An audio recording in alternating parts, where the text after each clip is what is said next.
It was just something special, something that you can't find anywhere else in the world. We are in a very sacred place where so many people who gave their lives in support of the Islamic Revolution are buried.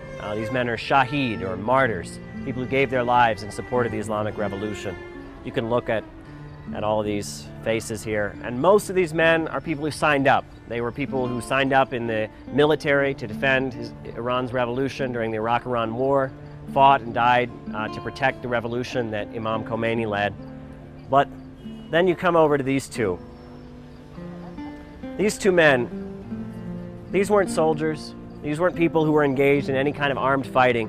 These two men were simply doing what many people do all over the world and doing scientific research. These were scientific researchers. These were people involved in science related to Iran's peaceful nuclear energy program. They were trying to help develop Iran's peaceful nuclear energy program, doing scientific research and investigation, and for that they were killed by the Israeli government in collaboration with terrorists. They killed these two men for doing nothing but trying to develop peaceful nuclear energy. With countries from the developing world having more prominence and importance in international affairs, do you feel that the United Nations could be restructured in a way that would give more representation to developing countries? In the name of Allah, the Merciful, the Compassionate, I think the UN and its mechanisms. I will reiterate that the UN and its mechanisms need to be revised so that it can fulfill its role of enhancing peace, security and justice. And if the UN, the Security Council and the various UN branches are not revised, then I think that with the new centers of power that have emerged in the world, with the global coalitions and the developing countries, the role of the UN will diminish day by day. Caleb, we just showed your interview that you did back in September 2023 with the Iranian president. What were some of your impressions of the man? Well, it was really an honor to sit down with him back in September because I've covered a number of American elections. You know, I asked Donald Trump a question at one of his press conferences. And when I spoke with the head of state of the Islamic Republic, I was speaking to somebody of a completely different brand, a completely different category. I mean, this was a deeply religious man. This was a longtime clerical figure in Iran, a judge, a legal scholar. This was someone who took the history of his country and the project of carrying out the Islamic Revolution and national rejuvenation very seriously. And every answer that he gave me came from a place of a very sophisticated understanding of geopolitics and really, I should say, a more Eastern approach and a more long-term approach to how one should govern a country.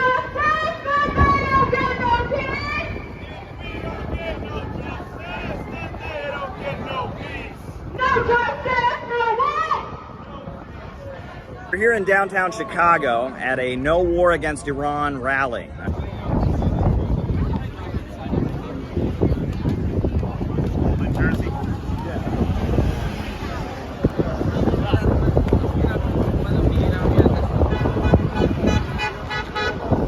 Peace with Iran! Peace with Iran! Peace with Iran! Peace with Iran! Peace with Iran! Peace with Iran! Peace with Iran! Peace with Iran! Peace with Iran! Peace with Iran! We're really honored to have Seyed Hosseini join us. Seyed is a very, very important Iranian-American, and I will say that, you know, many people voted for Trump because they wanted peace, and they didn't get it, and many people are disappointed. One thing that has been inspiring to me is to see the number of Trump supporters that are opposing the strikes on Iran, opposing what Israel is doing. We're in new political territory, and Seyed is going to tell us a lot of important information about what happened and the conflict, etc. So we're really looking forward to hearing what you have to say, and thank you for being here.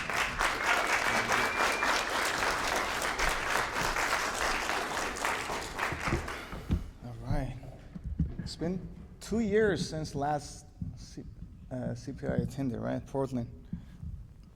Yeah, my lecture isn't gonna be as humorous as the other respected speakers, but I'm gonna make my joke now because I never thought I would come all the way from California to Chicago and then meet a pastor, and he talks about matchmakers, and I'm like, wow, one of my friends would love you for sure, yeah. All right, and I want to thank you for being here. Thank you for being present, not just physically in this room, but emotionally, intellectually, and spiritually. Because what we are going to talk about isn't just policy or opinion. It's not just international laws, relations, or politics. It's about truth. It's about dignity. And it's about the cost of standing alone when the world demands your silence. This conference is titled Working Families First, Defeat the Deep State for a New World of Peace and Innovation. So let's hold on to that phrase, peace and innovation, and ask a hard question. What kind of peace are we talking about? And who gets to innovate? Because for some people in the world, peace means bombs stop falling. For others, it means a ceasefire that lets them bury their children. And for a few who control the levers of global power, peace often means total silence, total obedience, and total submission. We are told constantly that peace is the absence of conflict. But let me tell you this. Peace is not the absence of war. Peace is the presence of justice. And justice can never be found. And justice can never be found in the shadows of occupation, apartheid, starvation, or foreign domination. So let me take you somewhere else, because I want to talk about a lot of different things, but the main thing going to be Iran and Palestine. So I want to take you to Iran. Not the Iran that you have seen in the headlines or Hollywood movies, not the villain, not the boogeyman, but the Iran that hasn't started a single war since 1979. For 45 years, surrounded by bases, bombed, sanctioned, threatened, lied to, but not a single war is started. So you tell me, who is the aggressor? So in 1980s, Saddam Hussein, with full backing from US, the European country, and the Arab monarchies, invaded Iran. The world didn't blink. Chemical weapons were dropped on Iranian civilians. Entire town burned. Teenagers went to war barefoot. But Iran survived. Not because it had a giant military, not because it had nukes. We're going to talk about that very soon. But because it believed in resistance. You see, the real threat is never weapons. It's will. What the global empires fears most is a nation that refuses to kneel. A people who say, we will stand alone. We will pay the price, but we will not sell our soul.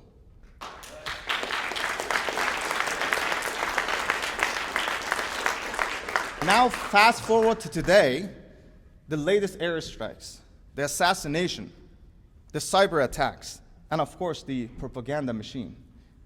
The same script. I'm tired of it. I'm sure you're tired of it, that Iran wants a nuclear bomb. Because they have been saying that for a very long time. And even if they wanted to buy it, they could do that through North Korea for sure. We could do a lot of trading and then just have one, for the sake of, now we're being blamed for it, so why not having one? So they started saying that from 1992. So Israel claimed that then that Iran is a year or two away from having nuclear bomb. Then in 1995, and again in 2003, and again in 2006 and 2010, and then 2012. So every year, every few years, the headlines recycle the same lie. Iran is close to the bomb. But decades have passed and no bomb. So let me ask you, so if really Iran wanted to have a bomb, don't you think it would have one by now? So meanwhile, Israel has nuclear bomb, nuclear weapons. It has it. They have multiple, and there's no discussion. And they never signed the NPT, never allowed inspections, never faced sanctions. It bombed Syria regularly. It threatened Iran with open war. It invaded Lebanon. It occupies Palestine, and yet somehow it is never the problem. And I'm sure you see the double standard right here. So let's go further. The United States invaded Iraq in 2003 based on a lie. Now everybody knows the lie. Back in days, all the experts, all the analysts, if they would have talked something about that, oh God.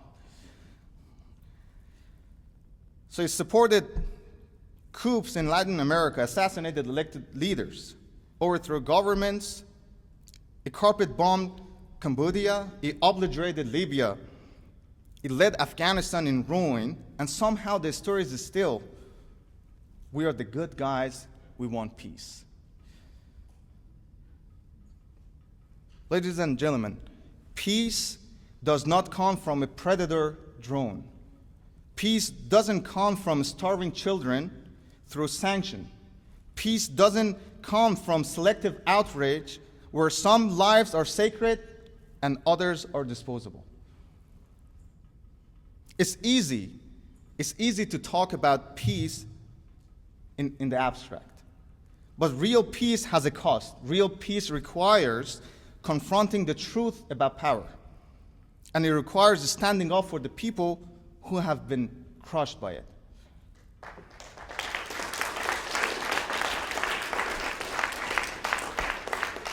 Now, I'm not here to defend any foreign policy or any country. I'm not here to tell you Iran is a perfect country. It's not. No country is. No government is. But I am here to tell you that when Iran stands with Palestine, with Yemen, with the oppressed of the world, it is not because it wants war. It's because it remembers what it feels like to be alone. It remembers what it means when the world watches your people die and do nothing. So it made the choice to never be silent again, not just for itself, but for anyone who resists. So now let's talk about something that is often gets misunderstood. That's the doctrine of resistance in Shia's Muslim, and Shia's school of thought. Even though I know most of people here aren't Muslims, but that's not the point. I'm not here to talk about the doctrine in a religious sense. I'm talking about the political culture that has been evolved through over 1,000 years of oppression. Shia's community historically didn't hold any power. They were a minority inside empires, marginalized, exiled, killed generation after generation. They watched their leaders imprisoned, their scholars executed, their shrine desecrated, their people silenced. But instead of surrounding, they built a tradition that said, even if we stand alone, we will resist. So this is not aggression. This is survival with dignity. It's not conquest. It's defiance of tyranny. And at the very heart of this tradition is a story. A story that echoes for beyond Islam. So in the year 680, a desert called Karbala, a man named Hussein, the grandson of the Prophet of Islam, refused to give allegiance to a corrupt, brutal empire. He was outnumbered, 72 of his companions versus 1,000 of enemies. He knew he would die. He knew his family would be slaughtered. But he refused. He refused to legitimize injustice. So he said, I did not rise to seek power. I rose to seek reform, to revive the values of justice, and to resist tyranny. And he was killed. His body mutilated, his infant son shot with an arrow. But he became immortal, not because he won, but because he refused to bow.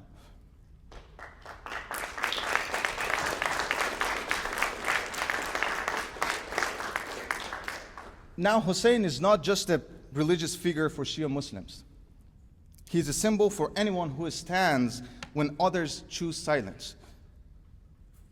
He's Che Guevara before Che. He's Toussaint before Haiti. He's every revolutionary who chose death over complicity. And every year during this month, millions of people across the world, they gather together not to celebrate, but to remember. Not to glorify violence, but to mourn a man who chose dignity over life.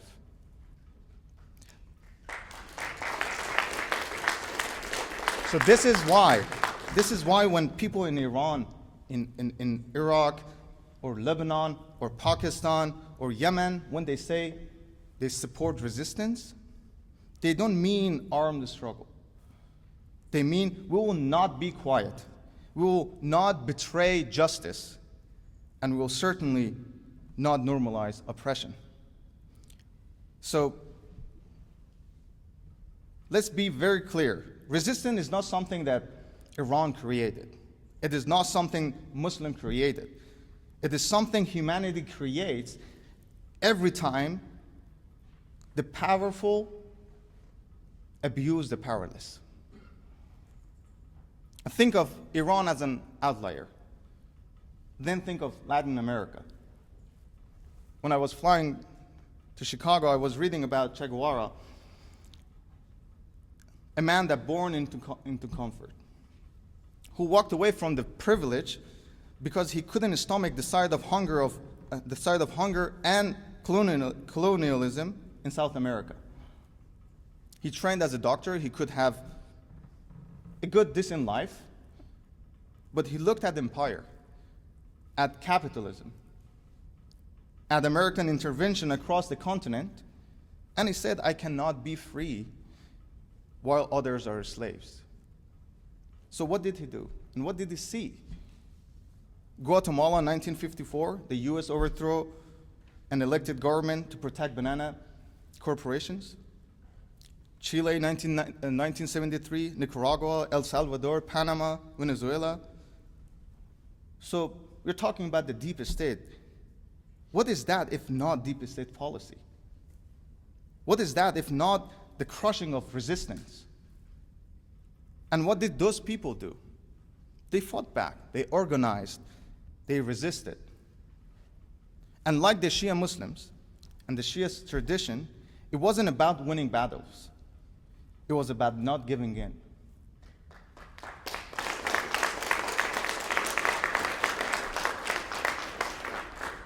The story of Karbala lives in Palestine today. It lives in every home demolished in the West Bank. It lives in every journalist shot by a sniper.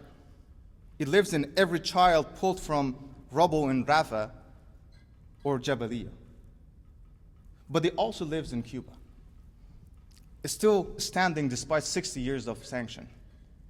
he also lives in Venezuela, where people still resist economic strangulation. So resistance isn't about romantic slogans. It's about enduring suffering for the sake of something greater than ourselves. That is basically the doctrine we're talking about. That is the spirit Iran defends, not just within its border, but anyone who dares to stand. So when Empire says, why does Iran support resistant group? They really mean, why won't Iran surrender like the others? Because unlike so many other countries, Iran remembers Karbala. It remembers what it means to be the last voice left when everyone else sells their soul. I want to get back here, to home, to America. Because we're talking about families first, so we have to talk about that too. And ask ourselves some really harsh questions. I live in California, right? That's one of the wealthiest regions in the world, home of Silicon Valley. Then the entertainment industry, some of the highest tax revenue in the nation. And yet in California, and listen to this is a recent study. If you make $100,000 a year, you're considered low income. And when I read that, a lot of my friends are like, we're hoping to get there. Now if we get there, now we are considered low income.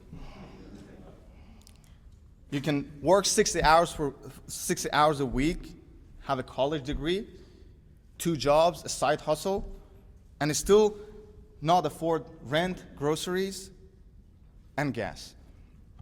The American dream is bleeding out of sidewalk while our congressmen are debating on how many more billions sending overseas. And if we do a quick math, 3.8 billion a year to Israel, and that's just a direct military aid. 14 more billion added recently. That is the healthcare for millions. That is universal pre-K. That is housing vouchers for every homeless veteran in the country. But where does the money go? To an apartheid regime that denies Palestinians the most basic human rights.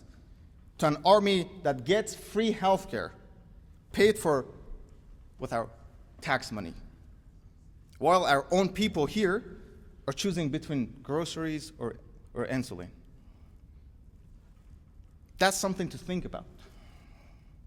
Israeli soldiers get healthcare from our government before American people do. What kind of system is that? Whose family is really being put first? And the worst part is not even that. The worst part is that what's happening right now that nobody in power talks about it. And they can't talk about it because the moment you question these aliens, you're labeled. You're anti-American, you're anti-Semitic, you're anti a lot of other things that I don't even know. You're radical, you're dangerous. And if you're brown like me, you should go back to your country. And if you're white, good for you. But the point is that they can't talk about a lot of this truth. If you do, you're being labeled and you're canceled from everywhere. But I want to be clear that criticizing a government is not hate. Calling out double standard is not hate. Demanding justice is not hate. It's patriotism.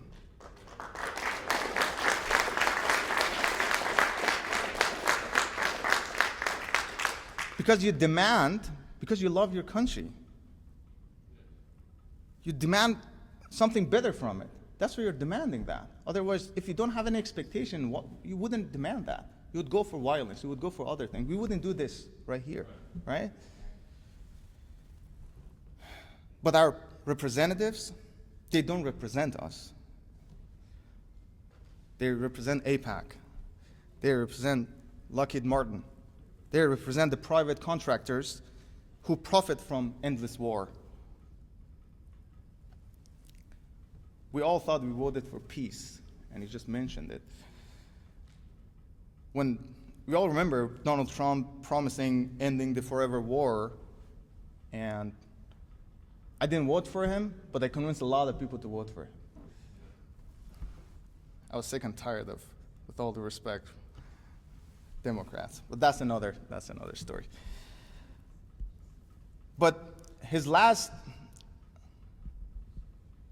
4 years ago, his last presidential, he assassinated General Qasem Soleimani on Iraq's oil, so nearly triggering a regional war. He escalated sanctions that killed civilians. He opened the gate for more conflict. And now, with this administration, and under this administration, we have seen direct attack on Iranian soil. Drone strike, cyber warfare, economic terrorism, and the American people. Still no health care. Still drowning in debt. Still homeless in every major city. The painful truth is this: we are not governed by representatives. We are governed by investors. If war is profitable, then war continues. If peace doesn't sell weapons, then peace can wait. It's not as important. And while Israel gets blank checks, American families get evictions. American students get debt. American workers get burnout. And then we are told, shh, be quiet. Right? Just be grateful. Be glad you're in America, you know. And support the democracy abroad. But this isn't democracy. This is theft. Theft of our money. Theft of our voice. And more importantly, for ourselves and our kids, theft of our future. So let's ask honestly that which families comes first? Is it the family in Oakland working 3 jobs, sleeping in car with no access to dental care? Or the family in Tel Aviv whose healthcare, housing, and college tuition is partially subsidized by American aid? Is it the family in Detroit who lost their water and electricity during winter? Or the families of Israelis, settlers receiving new money to build their homes on stolen Palestinian land?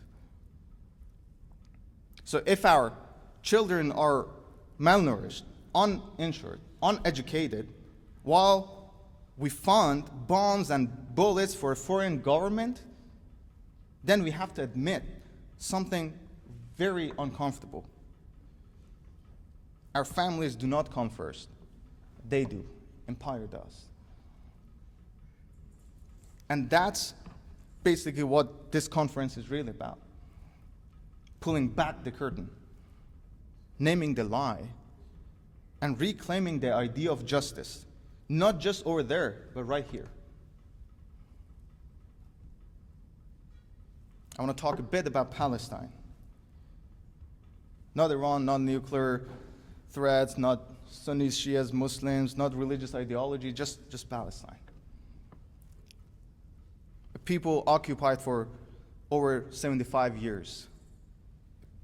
A people bombed, bulldozed, caged, erased, and dehumanized.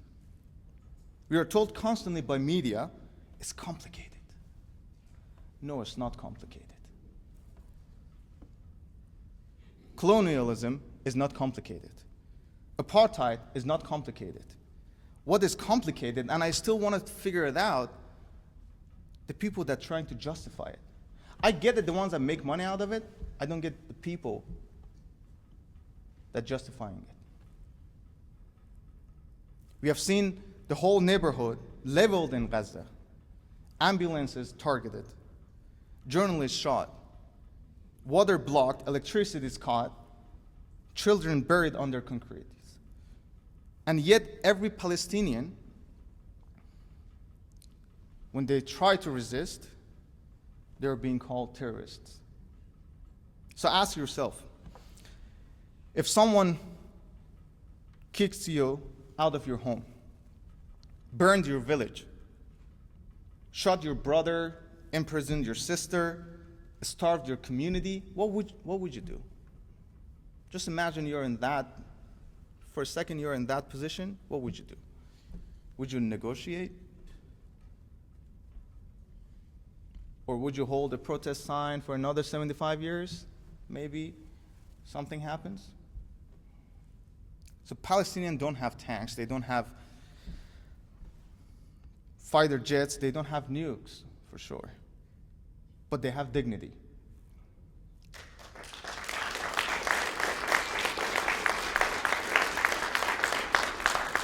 They have dignity, and they have nothing else to lose. International law says occupation is illegal. Targeting civilians is a war crime. Settlements are illegal. Ethnic cleansing is a crime against humanity. But apparently, these are only applied to poor countries, to brown countries, to countries with $1 billion lobbyists.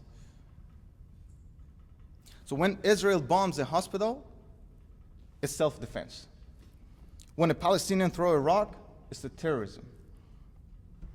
When Iran responds to an assassination on its soil, destabilizing the region. But when the US assassinates foreign generals in another sovereign country, restoring order. I'm sure you see the game by now. It's not about peace, it's not about law, it's about power. The West doesn't care about democracy or human rights. If it did, it wouldn't have invaded Iraq, Afghanistan, Libya. It wouldn't fund coups in Latin America. It wouldn't support Saudi Arabia as it starves Yemenis. It wouldn't certainly treat Julian Assange like a criminal while war criminals sit in the presidential libraries.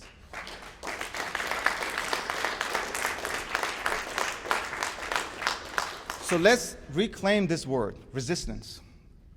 Resistance is not chaos. It is not hatred. It is not destruction. It is the most human act in the face of dehumanization. It is the worker who organized the union. It is the student who refused to be silent. It is the family who rebuilds after their home were bombed. In Palestine, resistance is cultural. It's graffiti on a wall that says, "We exist." It's a grandmother refusing to leave her olive grove. It's a boy writing poems behind barbed wire. That is the resistance. Iran is not funding terrorism. Iran is standing with people that the world has forgotten. Yes, Iran supports resistance groups.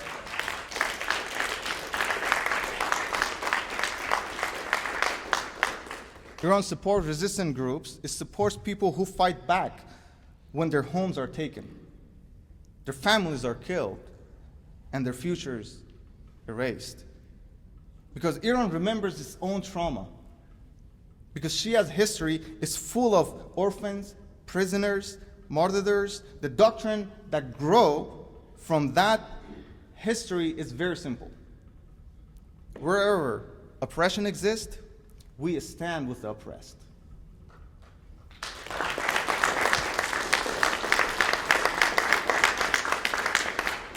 We stand with the oppressed even if you're alone, even if you're sanctioned, even if you're bombed, even if we die.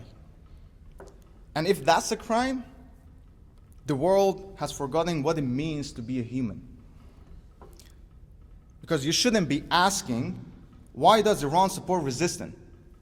You should be asking, why is the rest of the world silent?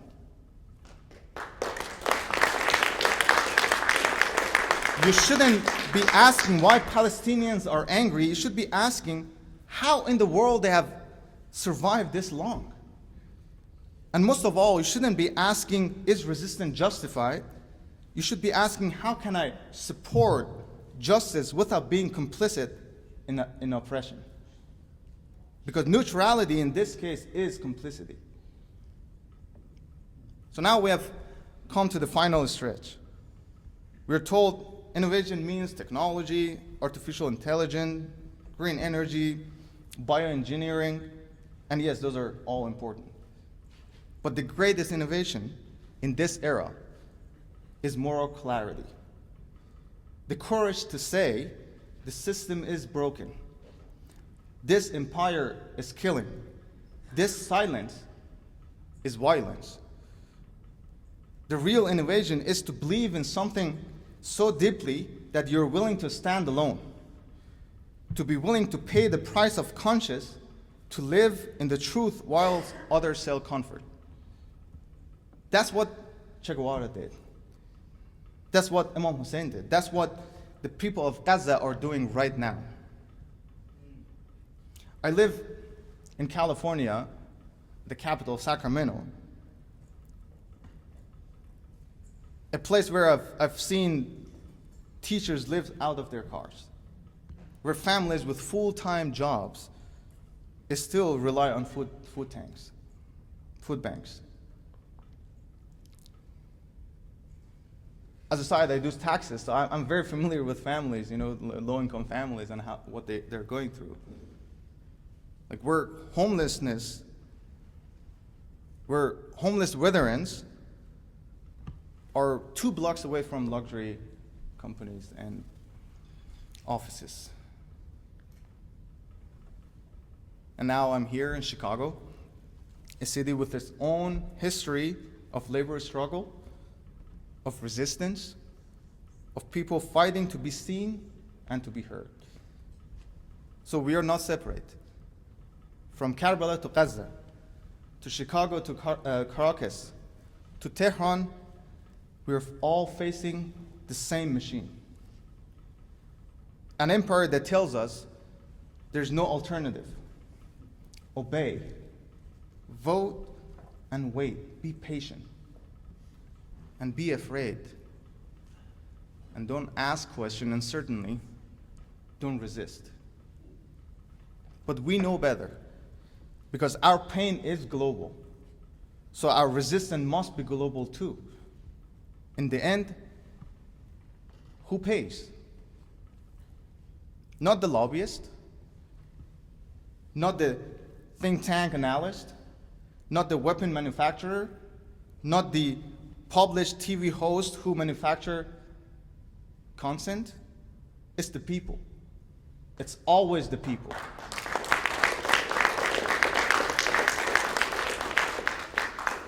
It's the Palestinian mother who watches her son die in her arms. It's the Iranian child who can't get leukemia medication because of US sanction. It's the Yemeni father who buries his family after airstrike, which is funded by America. It's the American nurse who can't afford insulin. It's the school teacher who works at Target on the weekend. It's the black family in Flint whose water is still poisoned. And the native elder on a reservation with no hospital in 200 miles. That's the cost. And let me leave you with this. We talked about a lot of things, and I'm not here to ask you to agree with me and with everything I've said.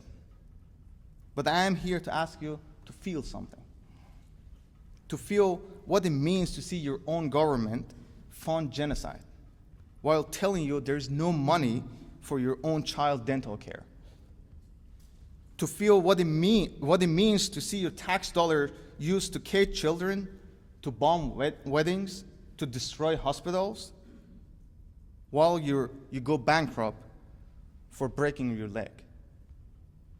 And to understand, and I mean truly understand, why some people say if the world refuses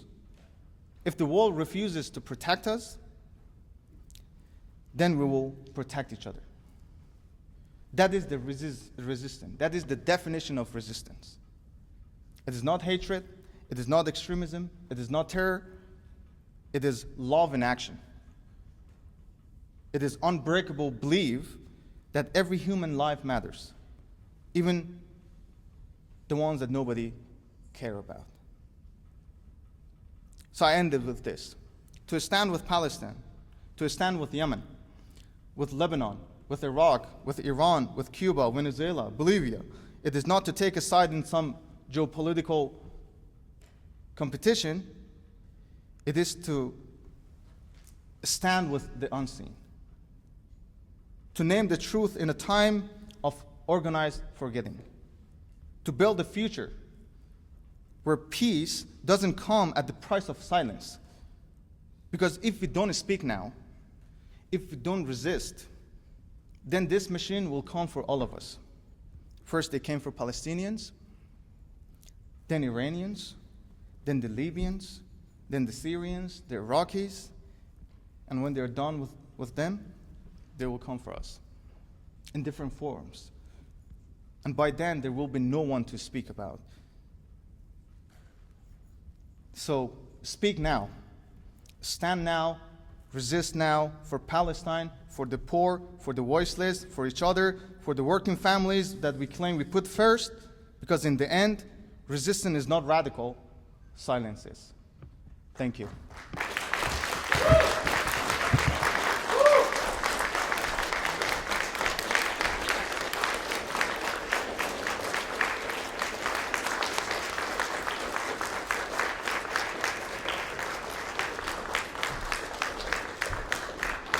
Very powerful words on a very serious and solemn topic, and we just are really honored to have you here to speak so eloquently and say the truth that mainstream media will not let us hear. Thank you, thank you, thank you.